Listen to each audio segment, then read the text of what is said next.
أعوذ بالله من الشيطان الرجيم. بسم الله الرحمن الرحيم.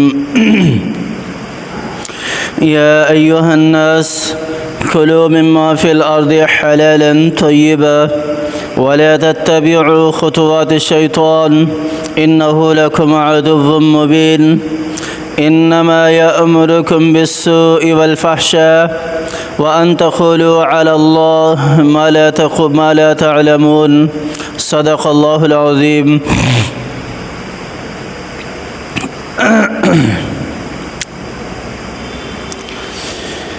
اللہ تعالیٰ نے ان آیات کے اندر سارے کے سارے لوگوں کو مخاطب کیا ہے. قرآن کا ایک دستور ہے لوگوں کو مخاطب کرنے کا. اللہ تعالیٰ نے جہاں بھی یا ایھا الناس کا لفظ استعمال کیا ہے وہاں سارے کے سارے لوگ مراد ہوتے ہیں. ایمان والے بھی مراد ہوتے ہیں، کافر بھی مراد ہوتے ہیں، اہل کتاب بھی مراد ہوتے ہیں، مشرک بھی مراد ہوتے ہیں، ملحد بھی مراد ہوتے ہیں، سارے کے سارے لوگ مراد ہوتے ہیں. اور جب اللہ تعالیٰ ایمان والوں کو مخاطب کرتے ہیں تو یوں ارشاد فرماتے ہیں یا ایھا الذین آمنو. اور جب صرف کافر مراد ہوں تو پھر میرا اللہ یوں ارشاد فرماتا ہے یا ایھا الذین کفروا. اور یہاں پر سارے کے سارے لوگ مراد ہیں. پچھلی آیت کے اندر گزرے ہے استبرأ الذین اتبعوا من الذین اتبعوا ورأوا العذاب وتقطعت بهم الاسباب وقال الذین اتبعوا لو ان لنا کرۃ. ان لوگوں کا ذکر کیا جو برے کام کرنے والے تھے، جو شیطان کی پیروی کرنے والے تھے، وہ سارے کے سارے لوگ مراد ہیں. اور یہاں پر اللہ تعالیٰ نے یا ایھا الناس کہہ کر ان کو بھی مخاطب کیا اور ایمان والوں کو بھی. اللہ تعالیٰ ارشاد فرما رہے ہیں کہ کلوا مما فی الارض حلالا طیبا، کہ اللہ تعالیٰ نے جو تمہیں رزق دیا ہے اس رزق میں سے حلال کھاؤ، حرام نہ کھاؤ. ایک تو واضح چیزیں حرام ہے، واضح چیزیں حرام ہے، جیسے کتا ہے، جیسے خنزیر ہے، جیسے اسی طرح کے دوسرے جانور ہیں، سانپ ہے، یہ چیزیں ہیں، مردار ہے، شراب ہے، یہ ساری کی ساری چیزیں حرام ہیں. ایک تو صراحتاً یہ بھی مراد ہے کلوا مما فی الارض حلالا طیبا سے، یہاں سے یہ چیزیں نکل جاتی ہیں. اور دوسرا یہ بھی ہے کہ انسان سمجھتا ہے کہ میں رزق کما رہا ہوں، یہ رزق میرے لیے حلال ہے. حالانکہ اگر اس رزق کمانے کے اندر اس نے اگر کسی کی حق تلفی کی ہے، اگر کسی کا حق مارا ہے، اگر کسی کے ساتھ خیانت کی ہے، اگر کسی کو دھوکہ دیا ہے، اگر کسی کے ساتھ ملاوٹ کی ہے، اگر کسی کو تکلیف پہنچائی ہے، تو یہ جو اس کی کمائی ہے، وہ جو کما رہا ہے حلال طریقے سے، تو یہ بھی حرام ہو جاتا ہے، یہ بھی حرام ہو جاتے ہیں. میں ایک مثال دے کر سمجھا دیتا ہوں کہ میں نے ایک جگہ پر ایگریمنٹ کیا ہے کہ میں 6 گھنٹے کام کروں گا اور یہ فلاں کام کروں گا، اور ان 6 گھنٹوں میں سے اگر میں آدھا گھنٹہ وہ کام نہیں کرتا تو اور میں اب مزدوری پوری لے رہا ہوں تو میں اپنی مزدوری حرام کر رہا ہوں، کیونکہ میرا ایگریمنٹ 6 گھنٹے کا ہے، یا میرا ایگریمنٹ اتنا کام کرنے کا ہے کہ میں نے اتنا کام کرنا ہے، چاہے وہ 2 گھنٹے میں کروں یا 6 میں کروں یا 8 میں کروں، میرا ایگریمنٹ اتنا ہے کہ میں نے یہ والا کام کمپلیٹ کرنا ہے. اگر میں وہ کام کمپلیٹ نہیں کرتا اور میں اجرت پوری لے رہا ہوں تو یہ اجرت اس کے لیے جائز نہیں ہے، یہ حرام ذرائع ہے، یہ حرام ذرائع ہے. یہاں چوری ہے، ڈکیتی ہے، یہ بھی ساری کی ساری چیزیں آ جاتی ہیں حرام ذرائع آمدنی کے اندر. تو اللہ تعالیٰ نے یہاں ارشاد فرمایا کلوا مما فی الارض، یہاں پر رزق ہے، مما فی الارض زمین سے. انسان کا جتنا بھی رزق ہے وہ سارا کا سارا زمین ہی سے ہے، اس کا تعلق زمین ہی سے ہے. انسان کا اپنا تعلق بھی زمین ہی سے ہے، زمین کے اندر ہی اس نے چلے جانا ہے، فنا ہو جانا ہے، ختم ہو جانا ہے، اور باقی دنیاوی چیزیں بھی جتنی بھی ہیں، جس کو رزق کہہ لو یا نہ کہو، وہ بھی اگر زمین کے اوپر کچھ عرصے کے لیے چھوڑ دو تو وہ بھی مٹی بن جاتی ہیں، خاک ہو جاتی ہیں، زمین کے اندر گھل مل جاتی ہیں۔ تو اللہ تعالیٰ نے یہاں پر بھی یہی ارشاد فرمایا ہے۔ تو ہمیں جو ہے وہ رزق جو ہے وہ حلال طریقے سے کمانا چاہیے۔ ایک بات یہاں پر میں بتاتا چلوں کہ یہاں اللہ تعالیٰ نے حلال کھانے کا ارشاد فرمایا ہے، اور ہم سمجھتے ہیں کہ ہم حلال کماتے ہیں، اور یہ کمائی جو ہے یہ ہم اپنی محنت سے کر رہے ہیں۔ یہ ہمارا نظریہ، ہمارا ذہن بھی غلط ہے۔ بندے کی سوچ یہ ہے کہ یہ جتنا بھی کیا ہے یہ میں نے کیا ہے، یہ میں نے کیا ہے، میرے علاوہ اور کوئی نہیں کر سکتا، یا اس کا ذہن یعنی کہ اللہ تعالیٰ کی طرف جاتا ہی نہیں ہے۔ حالانکہ آپ صلی اللہ علیہ وسلم کی حدیث ہے، اور اسی طرح اللہ تعالیٰ نے قرآن پاک کے اندر بھی ذکر کیا ہے، وَمَا مِن دَابَّةٍ فِي الْأَرْضِ إِلَّا عَلَى اللَّهِ رِزْقُهَا، کہ رزق دینے والی ذات کس کی ہے؟ اللہ کی ہے۔ ہمیں کیا کرنا ہے؟ اسباب کی حد تک اپنے آپ کو کیا کرتے ہیں؟ باؤنڈ کرنا ہے۔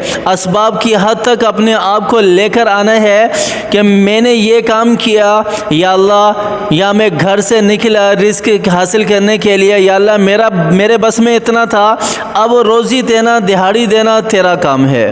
میرے بس میں تھا، میں نے ٹفن ہاتھ میں لیا، یا میں نے بیگ ہاتھ میں لیا، یا میں نے لنچ باکس ہاتھ میں لیا، گھر سے نکل گیا، یا اللہ اب رزق کی تلاش میں نکلے ہوں، اب رزق دینا، دہاڑی دینا تیرا کام ہے، میں نے اسباب اختیار کر لیے، اب اللہ پر چھوڑ دو۔ پھر کام کرتے وقت بھی اس کا نتیجہ کیا نکلے گا وہ بھی اللہ کی ذات پر چھوڑ دو، کیونکہ اللہ نے وعدہ کیا ہے کہ رزق میں نے دینا ہے، اللہ کے سوا کوئی رزق نہیں دے سکتا، کوئی رزق نہیں دے سکتا۔ کسی اور کی طرف اگر ہم منسوب کرتے ہیں کہ فلاں بابا یا فلاں جو ہے وہ ہمیں رزق دینے والا ہے، جیسے بہت سارے ہمارے مسلمان بھائی ایسے ہیں بھی جن کا یہ عقیدہ ہے، تو یہ عقیدہ غلط ہے، یہ عقیدہ غلط ہے، یہ شرک ہے، اور شرک والے کو اللہ تعالیٰ کبھی بھی معاف نہیں کرتے جب تک کہ وہ توبہ نہ کر لے، جب تک کہ وہ توبہ نہ کر لے۔ اور آپ صلی اللہ علیہ وسلم کی حدیث بھی ہے، ان الرزق یطلب عبدہ کما یطلب اجلہ، کہ رزق بندے کو اس طرح تلاش کرتا ہے جیسے موت بندے کو تلاش کرتی ہے۔ یہاں پر آپ صلی اللہ علیہ وسلم سمجھانا چاہ رہے ہیں اپنی امت کو کہ رزق کے حوالے سے تمہارا ایمان، تمہارا یقین، تمہارا عقیدہ ایسا ہی ہونا چاہیے جیسا عقیدہ ایک ایمان والے کا موت کے حوالے سے ہے، کہ موت نے آنا ہے، کب آنا ہے، کس جگہ آنا ہے، کس حال میں آنا ہے، ایمان والے کو کچھ نہیں پتا۔ اسی طرح ہمارا عقیدہ رزق کے حوالے سے بھی ہونا چاہیے کہ رزق نے ملنا ہے، کب ملنا ہے، کہاں سے ملنا ہے، کیسے ملنا ہے، کتنا ملنا ہے، کس حالت میں ملنا ہے۔ آپ صلی اللہ علیہ وسلم کی حدیث بتا رہی ہے کہ یہ اللہ پر چھوڑ دو، یہ اللہ پر چھوڑ دو۔ تو یہ تو ہے رزق کے حوالے سے ہمیں حلال کمانے کا حکم دیا گیا ہے، حلال کھانے کا حکم دیا گیا ہے۔ وَلَا تَتَّبِعُوا خُطُوَاتِ الشَّيْطَانِ، اور اس کے اندر ہمیں منع کیا گیا ہے کہ ہم کسی بھی طرح سے شیطان کی پیروی نہ کریں، شیطان کی پیروی نہ کریں۔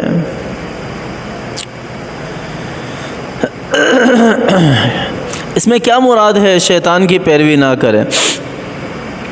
یعنی فحاشی والے ذرائع اختیار نہ کریں، گناہوں کا طریقہ اختیار نہ کریں، جو کام گناہوں کی طرف لے جانے والے ہیں ان کاموں سے اپنے آپ کو بچائیں۔ یہ بھی ہے، یہ بھی ہے۔ ایک پتہ ہے کہ مجھے ایک بندہ جو ہے وہ ظلم کرتا ہے اور پھر بھی میں اس کا معاون ہوں، تو ایسا بھی نہ کریں۔ قرآن پاک کی آیت ہے وَلَا تَرْكَنُوا إِلَى الَّذِينَ ظَلَمُوا فَتَمَسَّكُمُ النَّارُ۔ اللہ تعالیٰ نے قرآن پاک کے اندر ارشاد فرمایا کہ ظلم کی طرف جھکنا بھی نہیں ہے۔ ظلم کرنا تو دور کی بات، ظلم کرنا تو دور کی بات، اللہ تعالیٰ نے ارشاد فرمایا کہ ظلم کی طرف جھکنا بھی نہیں ہے۔ اگر ظلم کی طرف تم جھک بھی گئے نا تو اللہ تعالیٰ ارشاد فرما رہے ہیں یہ فَتَمَسَّكُمُ النَّارُ، تو آگ تمہیں لازمی چھوئے گی، لازمی چھوئے گی۔ تو ظلم والا کام اگر کوئی مجھے پتہ ہے کہ کوئی ظلم کر رہا ہے اور پھر بھی میں کسی نہ کسی طریقے سے اس کا معاون بن رہا ہوں، تو یہ میں اس کے ساتھ ظلم میں برابر کا شریک ہوں، اس کے ساتھ ظلم میں برابر کا شریک ہوں۔ وَلَا تَتَّبِعُوا خُطُوَاتِ الشَّيْطَانِ، جتنے بھی شیطان کے کام ہیں ان ساروں سے بھی باز آنا چاہیے، اس کی پیروی نہیں کرنی چاہیے، اور صراحتاً بھی جو شیطانی معاملات ہیں شیطان ہے اس کی بھی پیروی نہیں کرنی چاہیے۔ کیوں نہیں کرنی چاہیے؟ اللہ تعالیٰ نے ارشاد فرمایا کہ یہ تمہارا واضح کھلا دشمن ہے۔ انما یأمرکم بالسوء والفحشاء، شیطان جو ہے یہ تمہیں کیوں پیروی نہیں کرنی چاہیے، ان کے نقش قدم پر شیطان کے کیوں نہیں چلنا چاہیے؟ اللہ تعالیٰ کہہ رہے ہیں کہ وہ تمہیں بالسوء، برائی کا حکم دیتا ہے، شیطان تمہیں برائی کی طرف لے کر جاتا ہے، والفحشاء، اور بے حیائی کی طرف لے کر جاتا ہے، گناہوں کی طرف لے کر جاتا ہے، وَأَن تَقُولُوا عَلَى اللَّهِ مَا لَا تَعْلَمُونَ، اور تم جو ہے وہ اللہ پر ایسی ایسی باتیں کہنا شروع کر دیتے ہو جن کا تمہیں علم بھی نہیں ہے، جن کا تمہیں علم بھی نہیں ہے۔ تو اس لیے ہمیں جو ہے اللہ تعالیٰ کے بتائے ہوئے طرز عمل پر جو ہے وہ رزق کمانا چاہیے۔ آپ صلی اللہ علیہ وسلم نے بھی تجارت کی ہے، رزق کمایا ہے۔ آپ صلی اللہ علیہ وسلم کی تجارت کو ذرا دیکھ لیں کہ کس طرح آپ صلی اللہ علیہ وسلم نے تجارت کی ہے، اس کے مطابق تجارت کریں۔ تجارت کے بارے میں آپ صلی اللہ علیہ وسلم کے بہت زیادہ فرمودات ہیں، آپ صلی اللہ علیہ وسلم کے ارشادات ہیں، احادیث مبارکہ ہیں، ان کو دیکھیں، اس کے مطابق تجارت کریں۔